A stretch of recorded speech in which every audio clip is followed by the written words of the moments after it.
Сегодня я купаюсь целый 3-й раз. К сожалению, после первого купания меня настиг вирус, который ходит по всему городу. И пришлось сделать 2-недельный перерыв. А сейчас снова входить в режим. Аккуратненько, по чуть-чуть.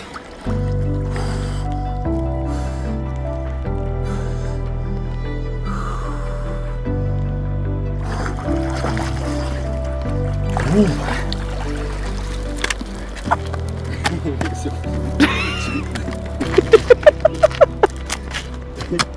38 градусов сегодня.